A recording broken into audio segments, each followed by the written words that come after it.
Isang magandang umaga po sa inyong lahat. Kumusta po kayo? Kumusta ang mga demonyo sa buhay nyo? Demonyo pa rin. Mga ginigilig kong kapatid, my dear brothers and sisters, every first Sunday of Lent, the gospel proclaimed is about the temptation of Jesus in the desert. But this year, the gospel is from Mark. And as we have heard, you did not hear the usual dialogue between Jesus and the devil. Sanay tayo mapakinggan sa kwentong ito yung pakikipagtalo ni Jesus sa demonyo na inaakit siyang gawin ang mga bagay-bagay. Hindi natin narinig ngayon yung tukso na ihulog mo ang iyong sarili at ililigtas ka ng Diyos. Hindi natin narinig ang tukso na gawin mong tinapay ang batong ito at ibsan mo ang iyong pagkagutom. Hindi natin narinig yon. Masyadong matipid si San Marcos sa kanyang pagsulat. Simple ang kanyang kwento. Si Jesus ay dinala ng Espiritu sa disyerto at doon siya ay tinukso. Pero kahit na maikli ang ebanghelyo natin tungkol sa kwento ng panunukso, may dalawang kapansin-pansin sa ebanghelyo natin na nagpapaalaala din sa atin. The first one is that Mark described Jesus as being among wild beasts.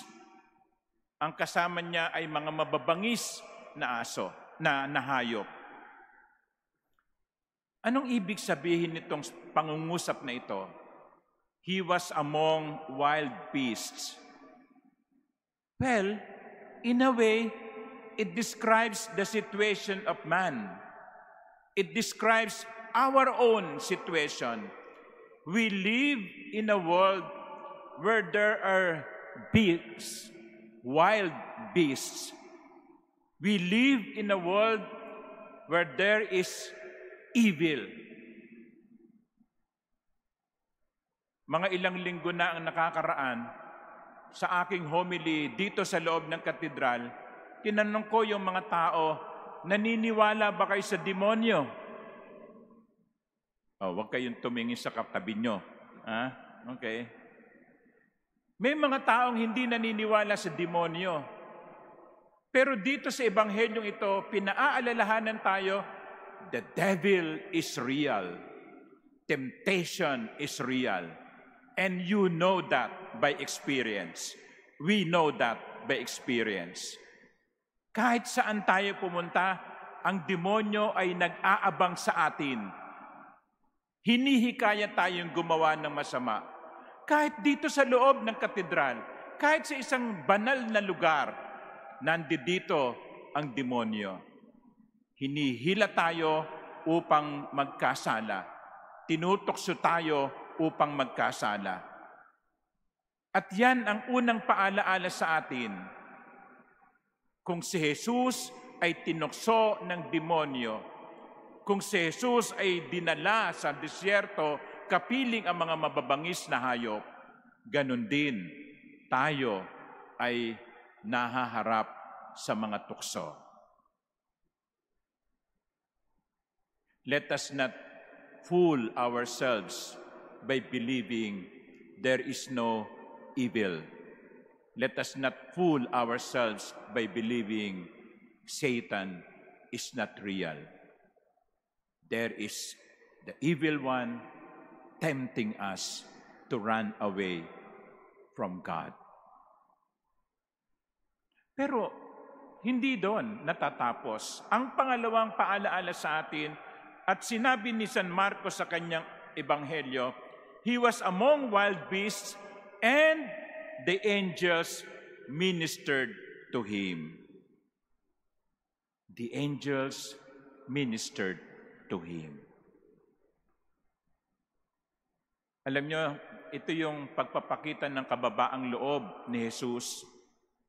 Jesus was so humble that he allowed the fallen angels to tempt him. He could have driven them away, but he allowed them to tempt him. That is humility. And secondly, because of his humility, he allowed the angels to serve him, to minister to him. Why did he allow that? In order for us to learn how to fight temptations. How to fight temptations. Mga ginigiliw kong kapatid, we cannot fight temptation by ourselves. We cannot. We cannot fight this battle by ourselves. There is a spiritual battle, yes, but we cannot fight it on our own. And Jesus in the gospel, Mark in the gospel, is reminding us,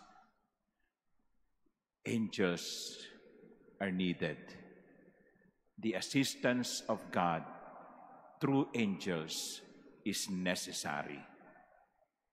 Kaya kapag tayo'y tinutokso, wag lamang nating awitin yung awit na, "O tokso, layuan mo ako." Hindi sapat yun.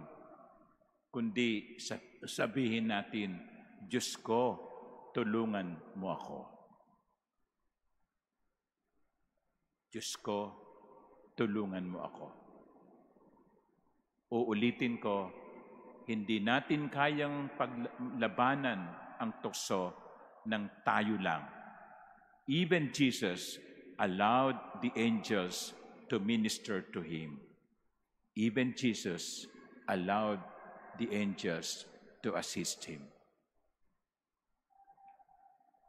Kaya nga ngayong panahon ng Kwaresma, hindi ba't ang isa sa mga paanyaya sa atin ng simbahan ay manalangin? Manalangin tayo. Manalangin tayo kapag tayo tinutokso. Manalangin tayo kapag may mga umaaligid sa ating demonyo. Manalangin tayo kapag tayo ay nagtatagumpay sa laban sa tukso. We should have a life of prayer.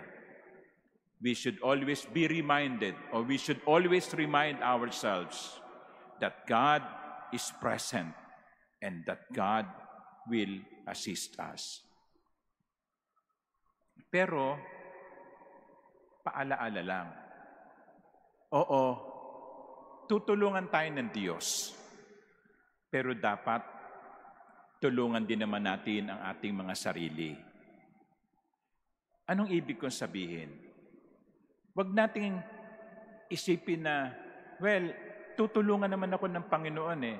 Kaya, kumbaga sa isang taong naglalakad, sige, lakad lang hanggang sa malapit na sa gilid. Pagkatapos mahuhulog. Pagkatapos sasabihin nyo, mahina ako. Katangahan yon. Kung ang isang bagay ay nagiging dahilan ng iyong pagkakasala, iwasan mo. Kung ang isang lugar ay nagiging daan para ikaw ay gumawa ng masama, huwag kang pumunta doon. Kung ang isang tao ay inaakay ka sa pagkakasala, iwasan mo. Tutulungan tayo ng Diyos. Pero dapat din namang tulungan natin ang ating mga sarili. So, hindi natin maiaalis sa mundo ang demonyo. Araw-araw, haharapin natin ang tuksong ito. Pero, huwag tayong mag-alala. Ang Diyos, tutulungan tayo. Pero uulitin ko, tulungan din naman natin ang ating mga sarili. Amen.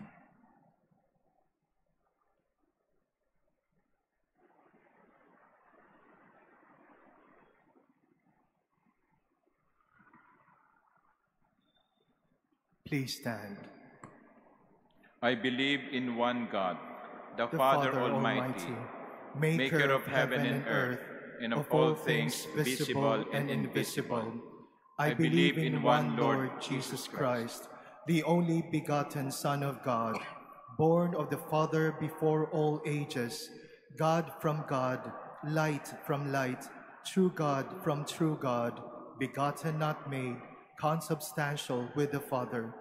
Through him all things were made.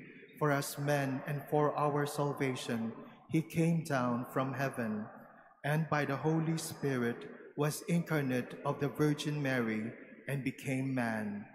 For our sake he was crucified under Pontius Pilate. He suffered death and was buried, and rose again on the third day in accordance with the Scriptures. He ascended into heaven and is seated at the right hand of the Father. He will come again in glory to judge the living and the dead, and his kingdom will have no end. I believe in the Holy Spirit, the Lord, the giver of life, who proceeds from the Father and the Son, who with the Father and the Son is adored and glorified, who has spoken through the prophets. I believe in one holy, Catholic, and Apostolic Church. I confess one baptism for the forgiveness of sins, and I look forward to the resurrection of the dead and the life of the world to come. Amen.